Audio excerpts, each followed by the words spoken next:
Bones are amazing things. They hold us up, they support us, they make us strong. But bones have other uses. In the past, bones were thrown by diviners, seeking out the mysteries of the future. Now the bones are cubes, made of plastic or resin, but they still reveal things to us. As they fall from our fingers and rattle across the table, the story becomes clear.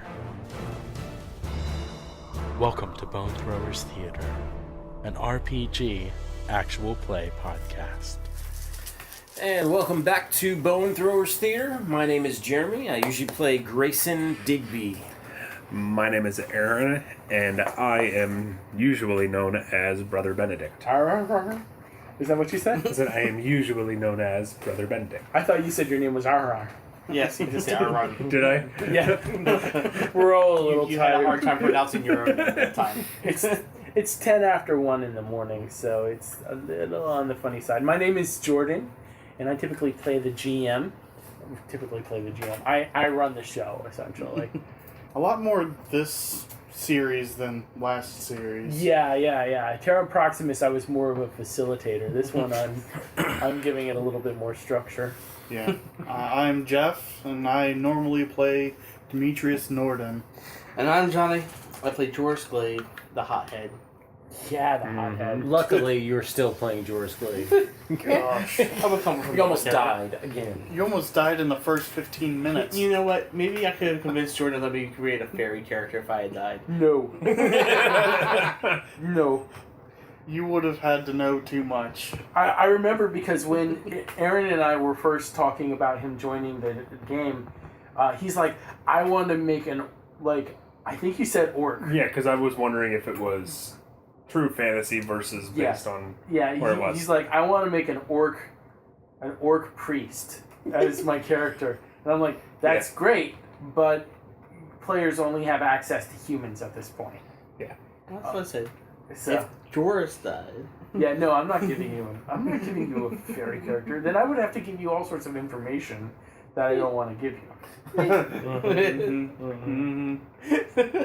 know how Jordan is on his information. I will have to. So that affectation came around from my cats because we clicker trained them. Oh.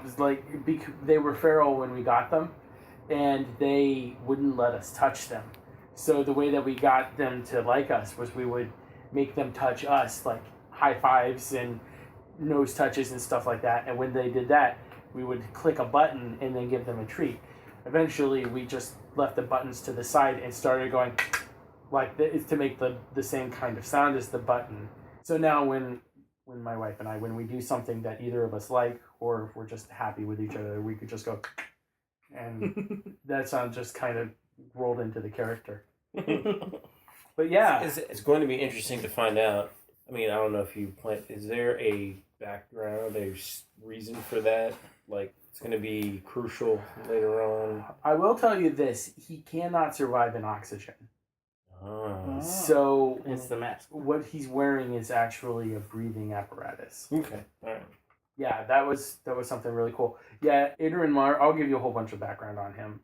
He came about because I was looking at plague doctors again. I like to look at plague doctors every once in a while because I find them irresistibly creepy. They are very creepy.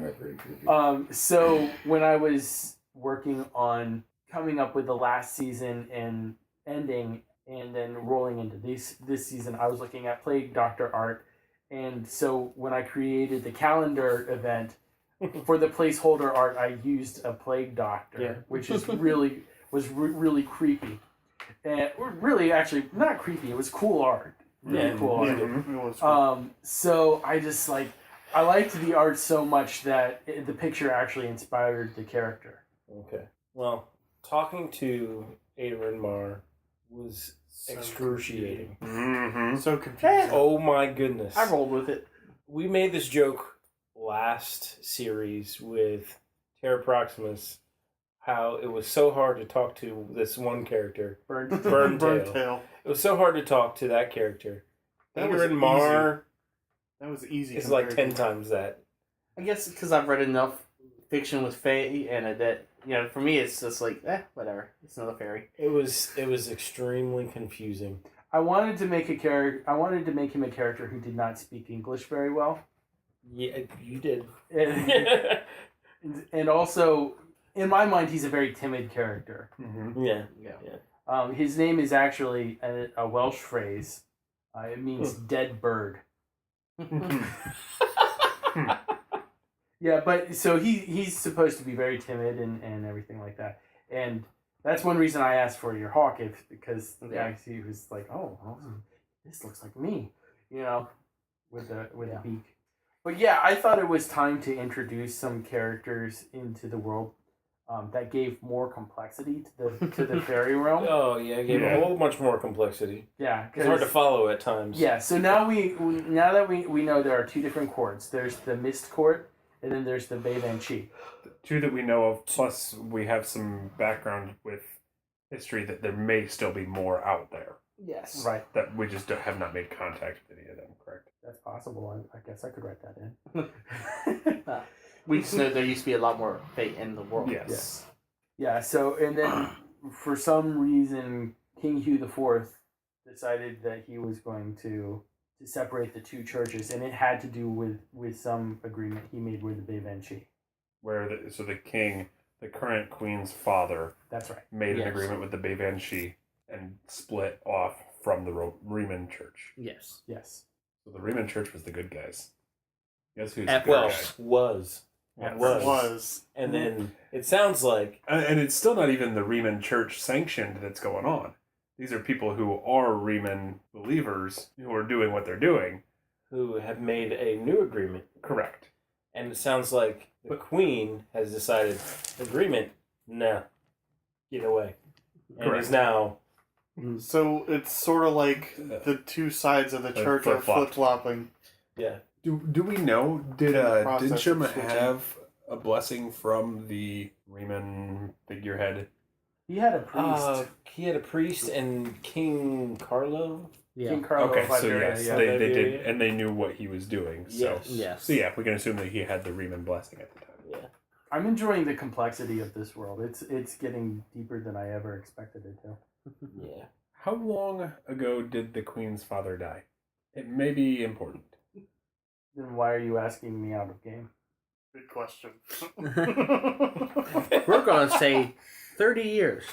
I mean, the Queen 5 years. Queen Elizabeth had a monstrously long reign. She Yes. was, I think, before Queen Elizabeth II, she was the longest reigning Yeah. monarch so. No, Queen Victoria. Victoria had a very long reign as Victoria did too, but I think Elizabeth was longer. I finally figured out what you were asking me. Why am I?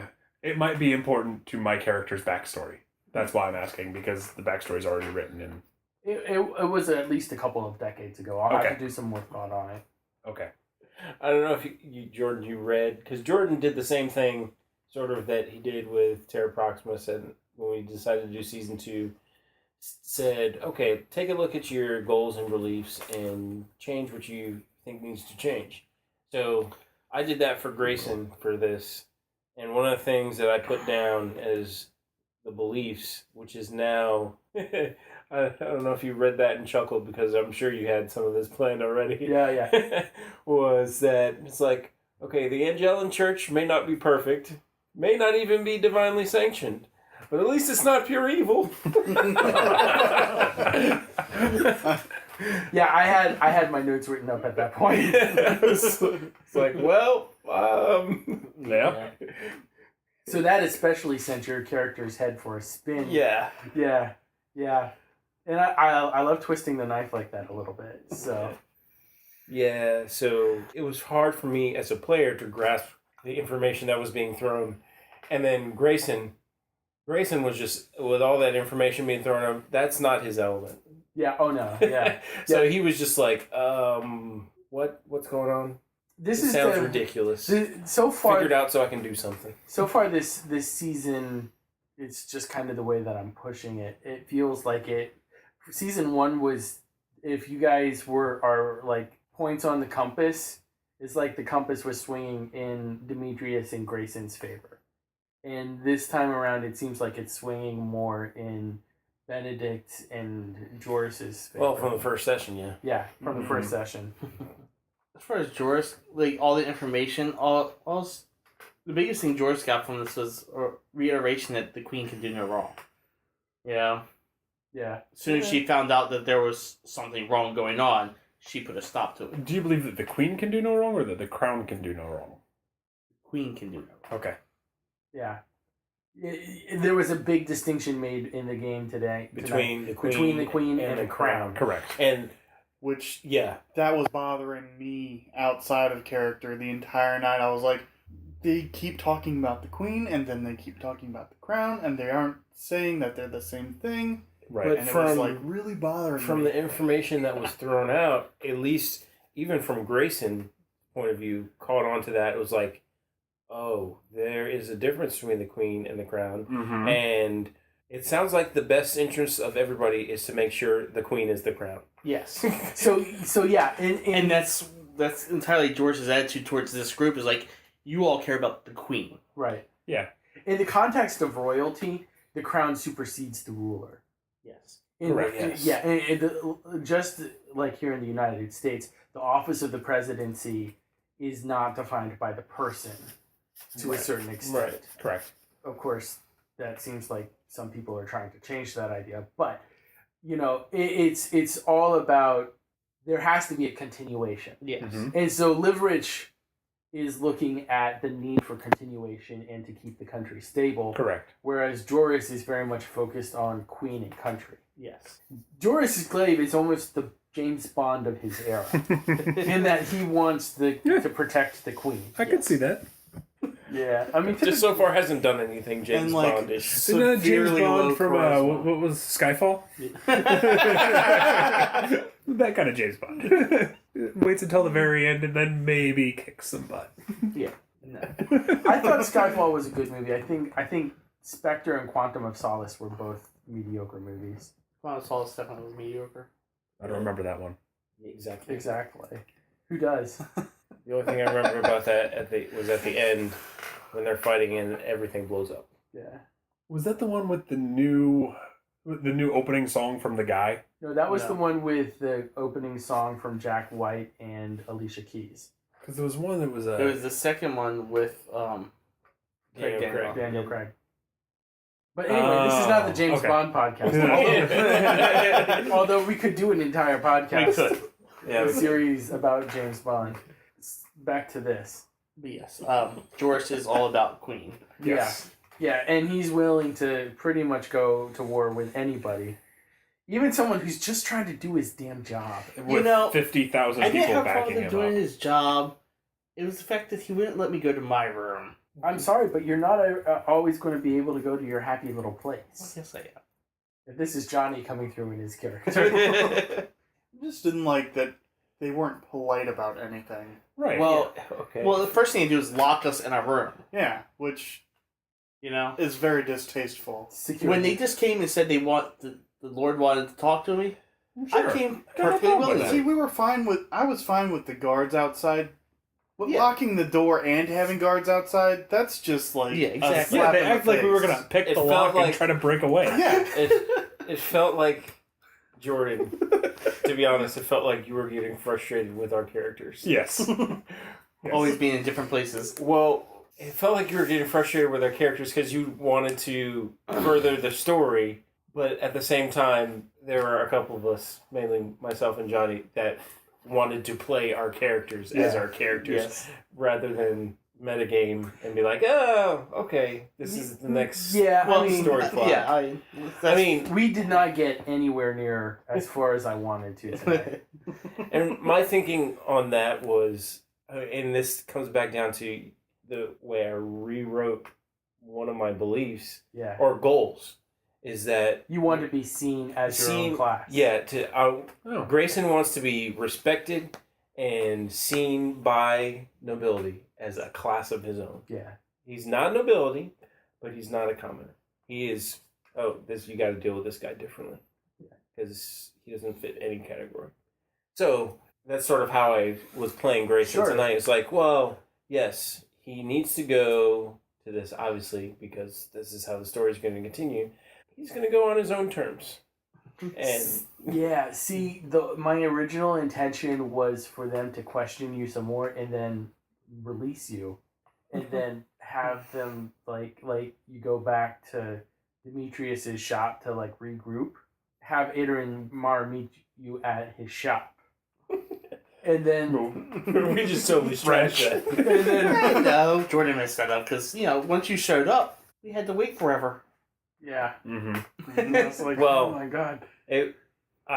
Grayson sort of messed it up by Yes, not Grayson did. But by not showing up originally. yes. Yeah. But I mean, that is the Grayson thing to do. Mhm. Yeah, but I wanted the character of Adorin to be introduced like after a big chase scene or something like that, something really exciting.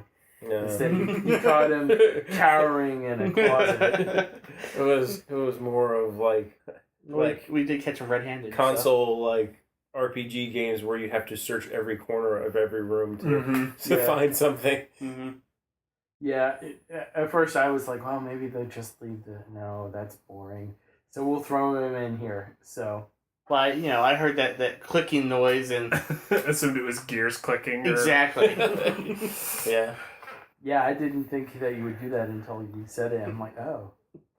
I heard clicking noise, robots clicking. Yeah, honestly though, the automaton was kind of played out. Yes, but it's only been 3 days since the last one we fought. Yeah. That's true.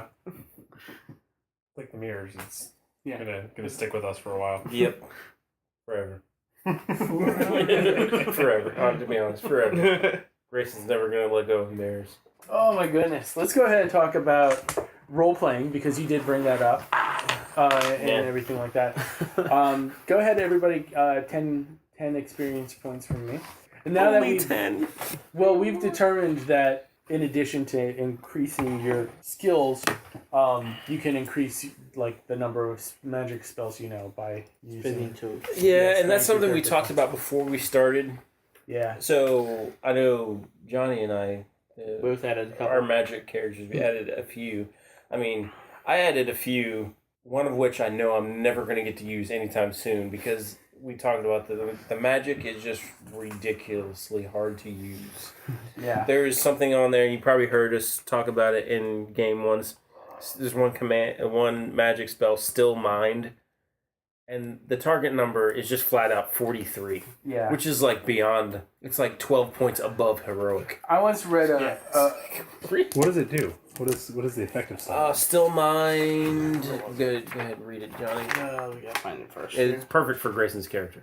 Perfect. just as an aside, I heard a rumor once that the guys who created Mini 6 just randomly assigned numbers to the spells. They didn't build them out in any kind of logical fashion. So that, to me, that's something that hopefully they'll address in the second edition that they're working on. Let's see. Still Mind. The sorcerer is protected from all spells that influence, detect, or read emotions and thoughts. That's pretty good. Yeah. That's a good choice. Also, though, in fairness, I can see why that would be hard to pull Yeah, I can off. see why it'd be hard, but 43, my goodness. Right. Yeah. Well, I commented on I had 9 dice for something else and still missed 43. Yeah, I think the things that I would adjust in Mini 6 if I was writing the second edition is change up the magic system so that it's a little bit more easier to understand, and also change the scaling. Yeah. Scaling, we talked about that too when Johnny was trying to use magic Yeah, to scale himself down to the size of a mouse. Mm-hmm. yeah, but standard animals, I would imagine that an elephant would be a larger scale than a Yeah, I would human, too. But standard animals, I don't understand why they don't have a negative on that either. yeah. Oh yeah, It's because whoever shrinks themselves. Oh wait. They didn't put negatives because they're thinking, why would you ever shrink yourself? You're in combat. Yeah, Right. yeah. Well, that's the thing is that when you're a lot of role playing systems are all about the combat. Mhm. And honestly, we do have some combat in our system, but I feel like we're a more role playing. I think we have a good mix. Yeah. Yeah, Tonight, not so much. not so Well, much. not so much tonight, but I mean, like as a whole, because like we have nights where it's all combat. Yeah, Yeah, last sessions was all Yeah. combat. pretty much. So I think as a whole we have a good mix. So yeah, it's just tough to work around sometimes. Yeah. But So who do you think had the best role playing this evening out of the 4-player characters? Somebody's on Demetrius. For what? For the speech at his master's funeral. Yeah, that was pretty good. It was... That was actually That was a pretty really good speech, yeah. I thought the funeral was a great way to open. Yeah. but, It was. Yeah. It was. We're getting away from what we said we were going to talk about, Yeah, but yeah. I really like.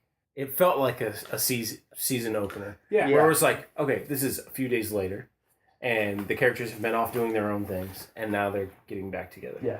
Yeah, it felt like a sequel to something. Yes. So, yes. So Demetrius has Aaron's vote, and I've got to switch you back into your normal human names. That scene was very good, even though it caused this huge run around. Johnny's scene was with the captain of the guard was pretty good. It was. I agree with that because it showed where his character's state of mind was at the time, because he was like, I don't trust anyone that's in this palace. Yeah. The only people I trust right now Yeah. are the people that were with And me. back it up Yeah. even before then, when he was talking to Lord. Liver or something. Yeah, Liverwort. Livery. Or liverwurst. Liver sandwich.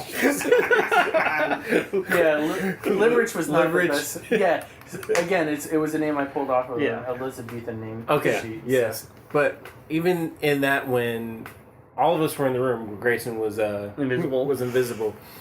The way you role played it, I could see the gears turning in your head, trying to figure out who was trustworthy, and it was actually surprising that you had a chance to throw Grayson under the bus. Oh, did he? Yeah. You had a chance to throw, and I totally expected it to You happen. know why he didn't? Because Grayson said, let's go for the queen.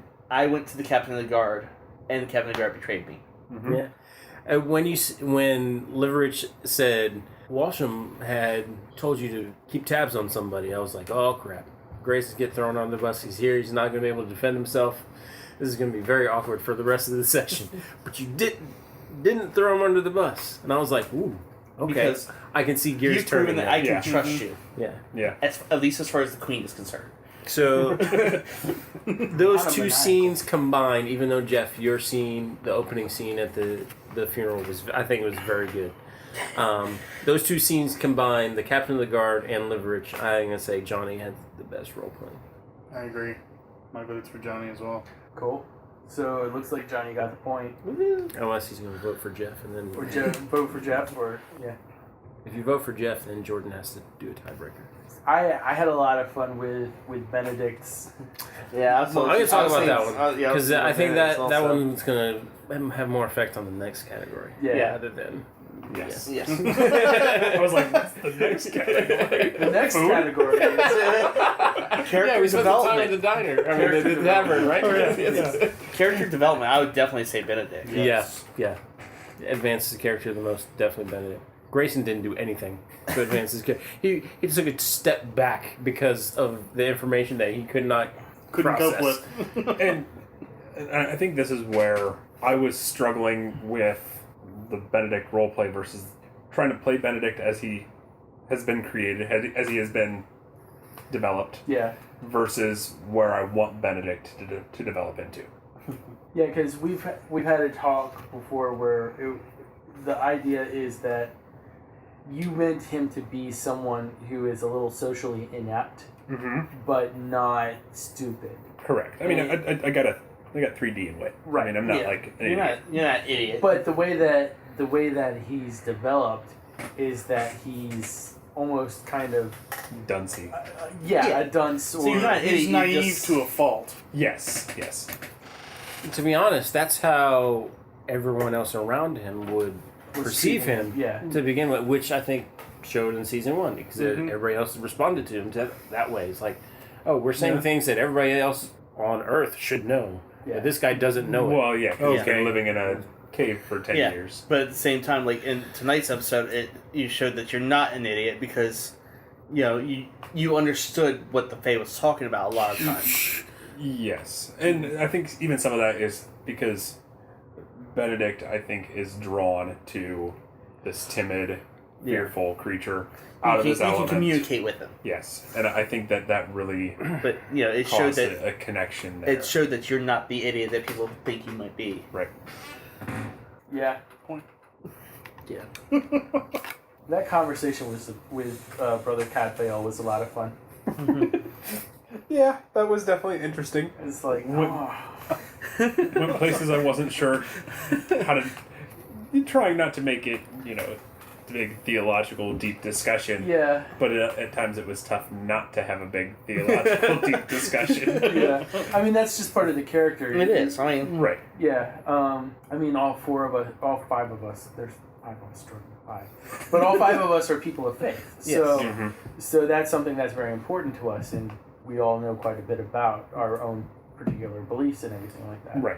So, it's going to affect, and if you have a character that's going to do that, then, you kind of have to bring in personal knowledge to fill in the gaps. Correct. So, yeah, and also Brother Cadfael, I will mention, is an homage to the character played by Derek Jacobi on the Brother Cadfael TV series that was put out by the BBC.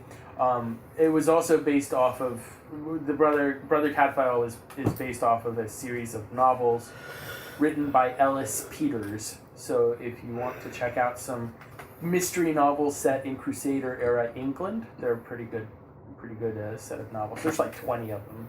well, Yeah. Before we do the next point category, Yeah. can we talk about what happened there at the end at the theater Yes. a little bit? Because I want to get what people's thought. We sort of talked about it just a little bit, yeah. where Jordan decided to throw in, "Oh, you see Valentine," and that got really weird. It got extremely. That got Like I said, really my first thought was weird. it was Infiltrator from the ferry. Right. Like it's taken over his mind Yeah. or... Well, yeah, either taking over his mind or taking over, like, just replicated his body. But then, what's his name said it. No, he's human. Yeah, that I totally expected it to be. Oh, this is going to be one of like that. I totally expect it's like, oh, that's the place we're staying, and that's just a persona that one of the fairies have taken to Yeah. Mm-hmm. mask themselves, and it's why we're safe there is because it's somebody that's recognizable and no one's going to think twice. But that got really His mind was wiped. really weird. So Johnny thinks his mind is wiped. I honestly thought at the beginning when we first saw him and he didn't recognize us, I thought that he was being possessed by his friend that he had killed. Yeah. He had murdered. Yeah, he murdered him. Yeah. And Valentine had seen him a couple of times throughout the story Yeah. in mirrors, Yeah. of all things. So I honestly thought that it was possession.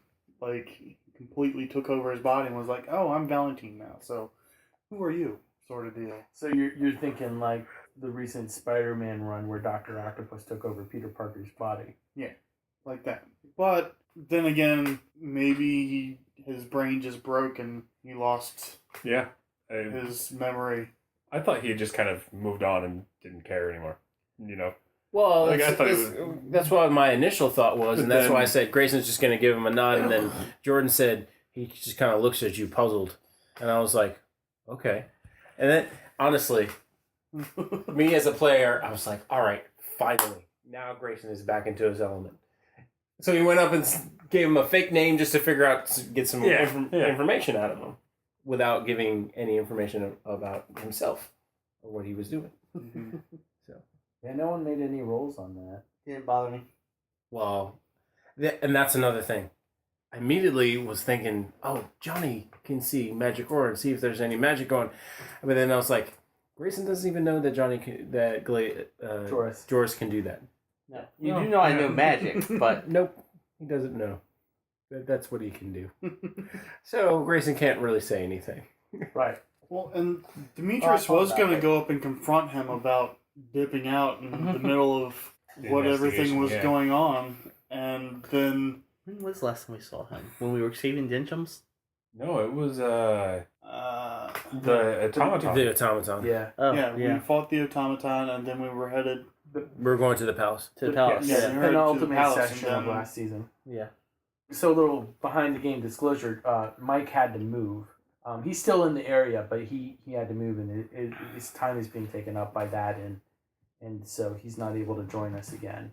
He might be able to join us for some one-shots and stuff, but at this point he's a little too busy to jump back in, which we wish him the best, but I couldn't miss the opportunity to use his character to insure some more mystery into the game. Yeah. So that was really weird. Demetrius was just going to confront him, but then he heard that conversation that Grayson was having with him and was like, yeah, that's not him. He's not there anymore. Don't know who that is, but that's not him. That is very interesting, isn't it? We know you little. When you say something is interesting, it means you're coming with some kind of monster for us to kill. Or get killed by, rather. monster, or throw somebody's backstory in and backstab them with their own backstory. So just as a recommendation for anybody who wants to learn where I got a lot of my GMing style, look up a book called Play Dirty by what's his name? John Wick. John Wick and his dirty GM John material. Wick. Just like the movies. Who plays dirty? Yeah. No, he was pretty fair. He shot him straight in the face. I still haven't seen those movies. I just saw the first films. one. The first one was great. Both of them were fantastic. Beautifully done. Food. Yes, food. Oh my gosh, there was so much good food. It was some really good food. I tell you what, that Cajun trail mix It was pretty good. didn't measure up to the buffalo chicken. No, it didn't. It's just what I had. Yeah. I've been a little bit background. He's been traveling for I've 2 been weeks. out of town for like the past 2 weeks. So, and I got back into town literally just in time to grab my character sheet and hit the road again to make it up here for this session. So it's like, oh, I've been on the road. What have I been eating in the car? Oh, this trail mix. This is what I'm going to bring with me tonight. You know, honestly, and sometimes you just have those times. It's like right now it's we're in the low dip of the pay period, so my wife and I were looking through the fridge saying, do we have enough to get through this so we can afford what we actually need, or do we need to go get some food? So I know that feeling. It wasn't like any crescent roll cheesecake and blueberries that I was going to plan to bring. That's what you did last time. You know, I couldn't. It was just whatever was in the car. So Johnny brought this Buffalo homemade chicken dip. Yeah, it was homemade buffalo chicken dip that was really fantastic. And then Jeff brought these sandwiches. Ham and Swiss with whole grain mustard on King's Hawaiian rolls. What was the herb that you put on top of it? So on top of it, I threw butter, dusted it with a little bit of garlic powder, dusted it with a little bit of rosemary powder, ground rosemary, and then a little bit of cilantro. Those were to die for. They were really good. Those were very good. And then Aaron brought a Meat and cheese meat platter. and cheese platter, which is a very good Never go wrong with standard. that. Yeah. Solid choice. One of the fastest things to pick up at the grocery store. I made mint tea, which was really tasty. It was very tasty. I don't get a vote. You do.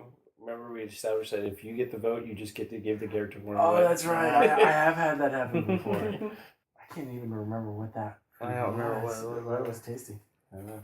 So we would have to listen through the commentary episodes for that. Yeah, we would. There's a whole nother 12 hours. Gosh, we listened to that much. Yeah, if you gotta think, we had we drove 42 hours. We drove to Techno, 44. No, 44 hours. We drove to Texas and then a few days later back, and we listened to all of the Terra Proximus play episodes. Mm-hmm. Back to back to back to back.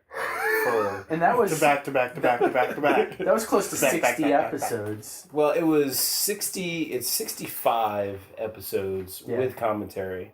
So you subtract the commentary from that. And, and it took 44 hours to do. Anyways, who gets the food point?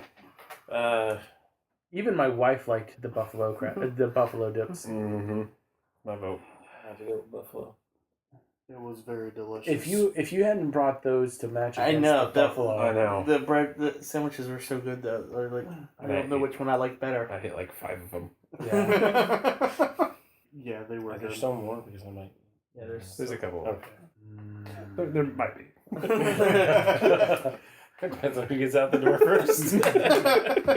Well, I'm trapped in the So back. do I get the point? Or... Yeah, you get the point. Yeah. All right. I thought of that while half asleep on my feet. Yes, he did. It's pretty impressive. He literally could not grab the cheese off the wire rack. Like, my hand was at the cheese and I was hitting it, but He couldn't grab it. my hand wouldn't, my brain wouldn't tell my hand to close around it.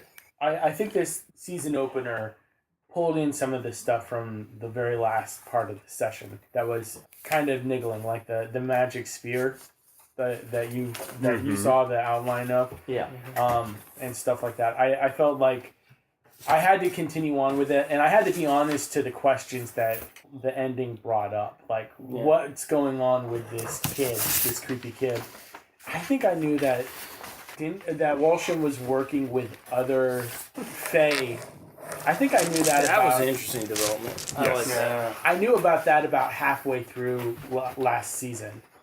I knew that he had been working with them since then, Yeah, I wasn't expecting and that it just at all. never No. came up. I wasn't really expecting it. But Then he turned out to be. It didn't half surprise Fae. me one bit. Yeah, That part threw me for a loop. I was like, what? that was a new development tonight. You just were like, well, I'll make him happy. Why not? That's how I GM though. It's like you asked me a question. Was it this? It's like, well, that's interesting. Yes. That's why I have so many damn problems keeping all the details straight, because I never write these down and I just say whatever comes to mind. Trust me, I understand. If only we could record it so you could listen back to it. Even listening back to it, I was like, oh, I gotta make a note of that, but I'm driving. Yeah. Well, guys, thanks very much for making the trip all the way up here to where I live. About an hour north of where Jeff and Johnny and Jeremy live. Until next time, I hope you all have a good one. Thank you for listening to Bone Throwers Theater. Our cast is Aaron, Jeff, Jeremy, Johnny, and Jordan.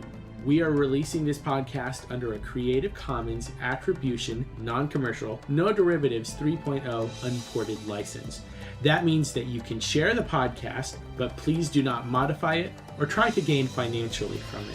If you would like to visit our website, you can do so at bonethrowerstheater.com. If you would like to send us an email, you can do so at bonethrowerstheater@gmail.com. Our Twitter handle is @bonethrowerstheater, and also you can look us up on Facebook and Google+.